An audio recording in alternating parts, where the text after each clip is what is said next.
Շնորհակալություն մեծարգո նախագահ,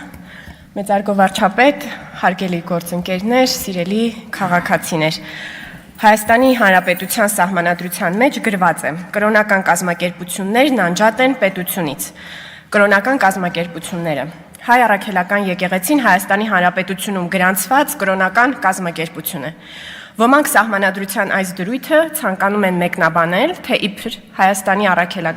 Հայ առաքելական եկեղեցին կարող է իրեն պահել որպես պետությունից դուրս եւ պետությանը զուգահեռ կառույց, սկսած պետությանը սեփական եկամուտների մասին տեղյակ չպահելուց, մինչեւ իր սեփական եւ ուրույն արտաքին քաղաքական կոնցեպտներով հանդես գալը։ Սակայն Սահմանադրության վերոնշյալ դրույթը իրականում այն մասին է, որ Հայաստանի Հանրապետությունը չունի պետական կրոն եւ երաշխավորում է կրոնի ազատությունը։ Ահա թե ինչու կրոնական կազմակերպություններից որևէ մեկի պետության մաս չկազմելու մասին այս հոդվածում գրված է նաև, որ Հայաստանի Հանրապետությունում երաշխավորվում է կրոնական կազմակերպությունների գործունեության ազատությունը։ Նման դրույթ իրենց սահմանադրություններում ունեն բոլոր այն պետությունները, որոնք միջնադարում աստվածատուր հռչակված միապետություններից անցում են կատարել դեպի աշխարհիկ հանրապետություններ։ Այսպիսով այս դրույթը իրականում Հայ առաքելական եկեղեցու պետությունը կառավարելու հավակնությունները սահմանափակելու մասին է եւ ոչ թե նրա արտոնյալ պետությունից դուրս դիրքի մասին։ Ահա թե ինչու մեր սահմանադրությունը այս հոդվածից անմիջապես հետո ունի մյուս հոդվածը, որով Հայաստանի Հանրապետությունը ճանաչում է հայաստանյաց առաքելական Սուրբ եկեղեցու որպես ազգային եկեղեցու բացառիկ առաքելությունը հայ ժողովրդի հոգևոր կյանքում, նրա ազգային մշակույթի զարգացման եւ ազգային ինքնության պահպանման գործում։ Անշուշտ հայ առաքելական եկեղեցին մեր ազգային ինքնության մասն է եւ բացառիկ առաքելություն է ունեցել մեր ազգային ինքնության պահպանման մեջ։ Ես իմ նախորդ ելույթներից մեկում խոսել եմ այն մասին, որ Օսմանյան կայսրությունում արդարացված էր հայ առաքելական եկեղեցու այդ ժամանակվա կաթողիկոսի իսկ բնորոշմամբ գազանազուսպ եւ լարախաղաց լինելը եւ այն մասին, որ այժմ Հայաստանի Հանրապետության որոշելիքն է լինել գազանազուսպ եւ լարախաղաց, թե չլինել։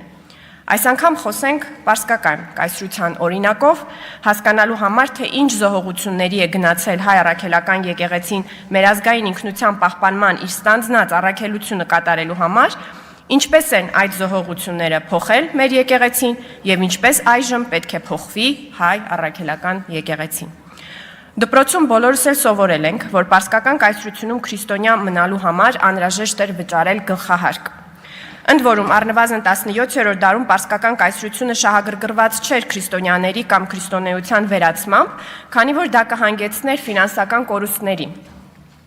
Այն աստիճան, որ յուրաքանչյուր քրիստոնյա հպատակ, ով ընդունել էր մահմեդականություն, ամեն պահի կարող էր վերադառնալ նախկին կրոնին, եթե ընդամենը պարտավորվեր վճարել այդ հարկը։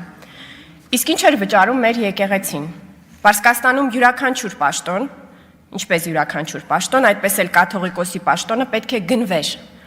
Կաթողիկոսը շահի հանդեպ ոչ այլ ինչ, քան իր հավատարմությունը պետք է արտահայտեր նրան ճոխ ընծաներ բերելով։ Իսկ եպիսկոպոսները իրենց պաշտպանությունը պետք է գնեին կաթողիկոսից այնպես, ինչպես կաթողիկոսն իր պաշտպանությունը գնում էր խանից կամ շահից։ Այսինքն հայ առաքելական եկեղեցին իր գոյությունը պահպանելու համար ստիպված է եղել մերվել պարսկական կայսրության բացարձակապետական կարգում գործող ֆինանսական եւ հիերարխիկ բուրգին։ Այս մասին մենք կարդում ենք պատմաբան Աշոտ Հովհաննիսյանի հայ ազատագրական գաղափարին նվիրված նախորդ դարասկզբի գրված գրքում, որտեղ նա ասում է, որ հայ ազգի ազատագրության մասին մտածող հայ մելիքները իրենց ծանր կացության մեջ այլևս չէին կարող համերաշխ լինել կղերի հետ,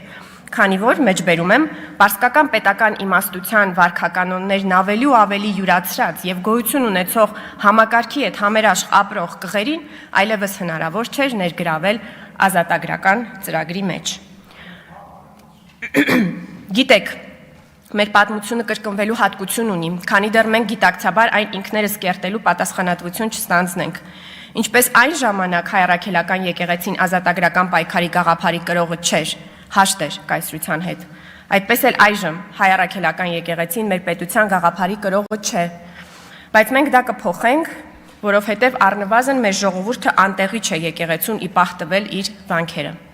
Սիրելի քաղաքացիներ, քանի դեռ մենք քանի դեռ մեր եկեղեցին չի ընդունել մեր պետության գերակայությունը որպես մեր ժողովրդի կամքի արտահայտություն, այն շարունակելու է լինել կայսրությունների մեջ դարեր շարունակ գոյատևելու համար ձեռք բերած հատկությունների կրող։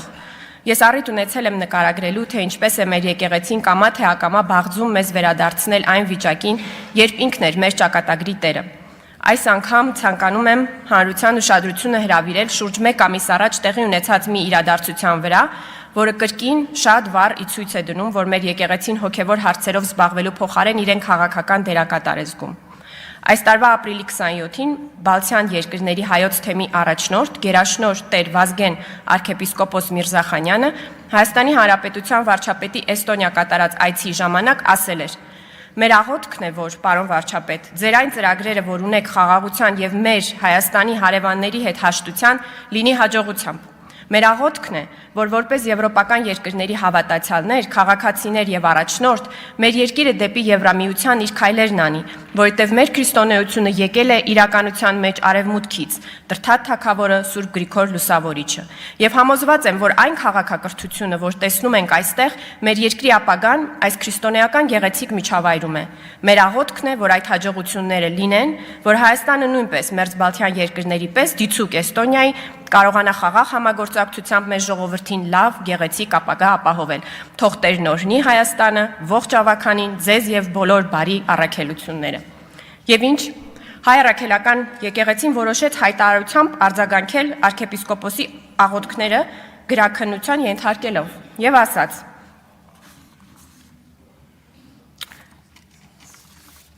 Թեմակալ առաջնորդի կողմից արտահայտված որոշ մտքեր եւ դատողություններ խիստ սուբյեկտիվ են, այսինքն աղոթքները սուբյեկտիվ են, անհատական եւ վերագրելի չեն եկեղեցուն։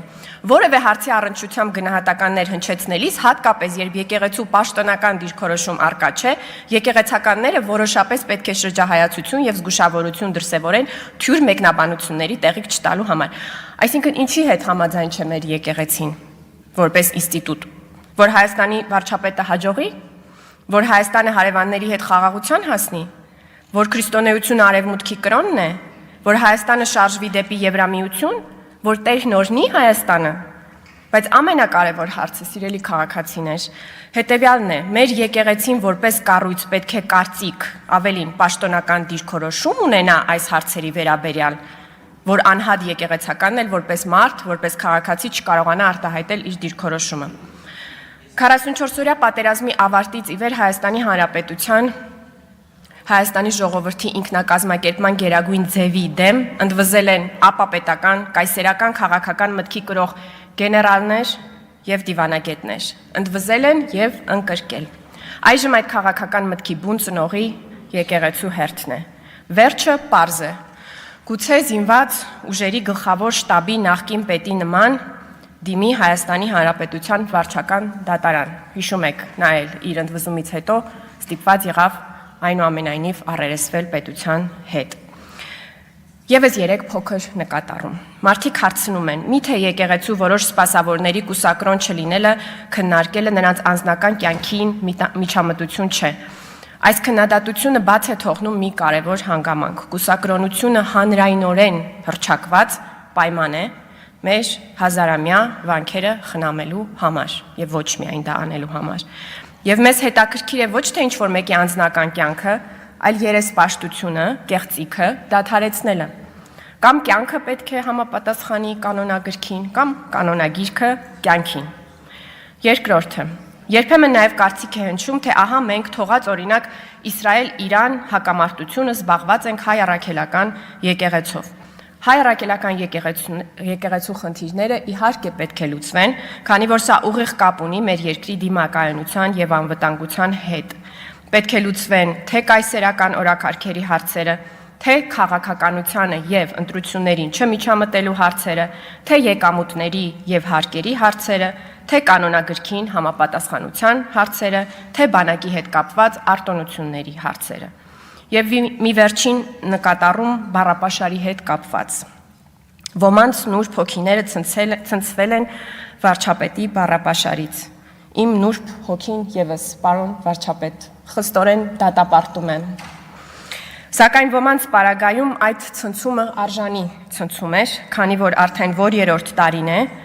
գուբերնատորները, նրանց սպասարկող հոգևորականները, որոշ բլոգերներ կարծում են, թե երբ հարվածներ են հասցնում պետությանը, դուք պետք է ձեռքերը ներքև պահեք, ինչու եք բարձրացնում, ինչու եք պատասխան հարվածներ հասցնում։ Խստորեն դատապարտում եմ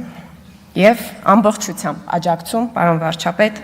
դարերով կուտակված մեր խնդիրները լուծելու ձեր հանձնառությունը, որպես քաղաքացի, որպես պատգամավոր։ Սիրելի քաղաքացիներ, կասկած մի ունեցեք, մենք չենք մոռացել մեղմ եւ բարեկիրթ լինելու ձևը, այդպիսին կլինեն բոլորը եւ շուտով։ Շնորհակալ եմ։